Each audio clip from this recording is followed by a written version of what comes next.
When you get weekly chapters like this, the good thing about them is that you get them every week. But of course, there's a bad side to it. When you get them every week, they tend to be a lot shorter than your typical chapter, and a lot of people may find that annoying. Mostly because they feel like the story doesn't progress at all. Trust me, I know. I know the feeling. So in this chapter, it's pretty much the same thing, kinda. We get a lot of information, but the story didn't really progress as much as we really wanted to. And as somebody who's waiting week for every chapter, that can become, kind of frustrating.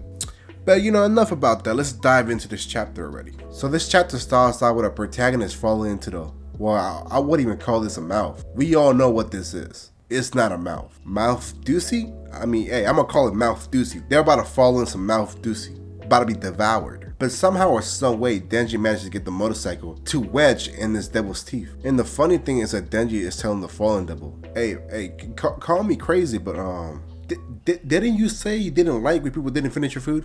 Well, he's not finishing it. So, go ahead and get his ass. And the fallen devil was like, you know what? You make a good argument, but at the same time, food is not supposed to fight back, so Get your stupid ass in that mouth. Fuck is you talking about? So both Denji and Asa end up getting devoured, and well, that's the end of the story. That's it. That's Chainsaw Man Part 2. It was quite a ride. Not gonna lie to you, it's quite the experience. Definitely a 10 out of 10 read. Highly recommend. Or that's what I'll be saying if the devil didn't just throw them back up. I'm guessing they didn't taste really good. But if we're keeping it a buck, it might have been Denji, bro. He must have been stinking that day. It might have been the wet dog smell.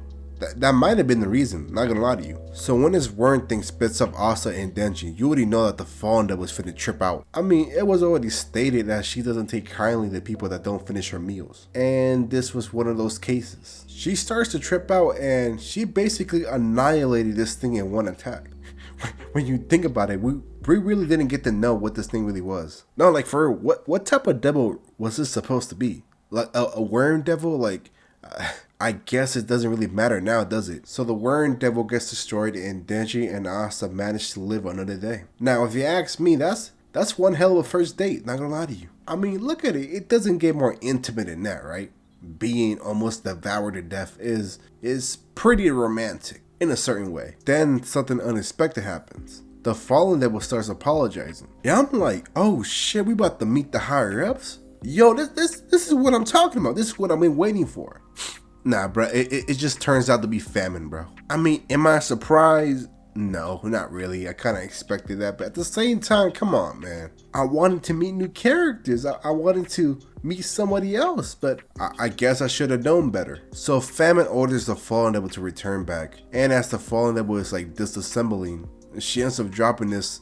I don't know what that is. That shit looks like a frog with arms. I'm guessing it's an heirloom or some voodoo shit. It might be some voodoo shit. Nothing really surprised me at this point. Also, at the same time, let me get this out the way, because you guys know who you are. Whoever found this devil attractive, you're weird as fuck. Because when you really think about it, this devil was really a bunch of bodies stuck together. I mean, you guys really were attracted to a bunch of corpses.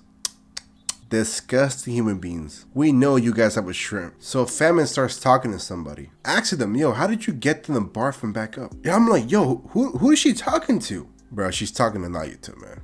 They already know about each other.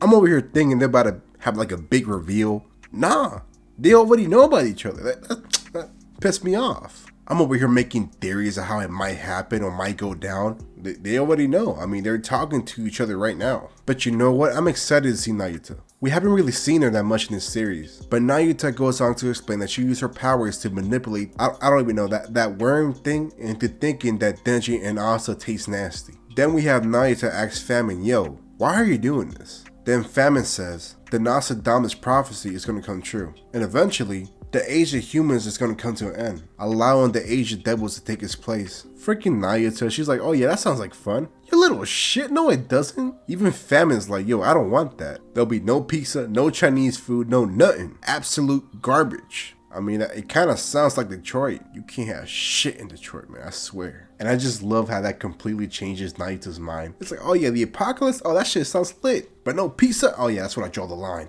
Makes no sense at all, but you know what? It is what it is. Famine says at this rate, the possibility of stopping this prophecy is pretty low, even if they work together.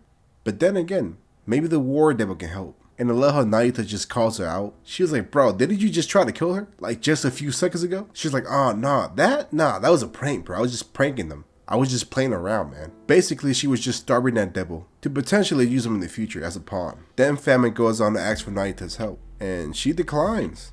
And the reason why she declines is because she got school. I mean, I feel it though. Like over here in the US, schools don't give a fuck. It can be a hurricane near my school area. If that school survives the hurricane, we have to go to school the next day. So I definitely understand her. Like, it doesn't matter if the apocalypse happened. If the school survives, most likely you're gonna go to school. Awesome bullshit. Especially my county. Oh my god.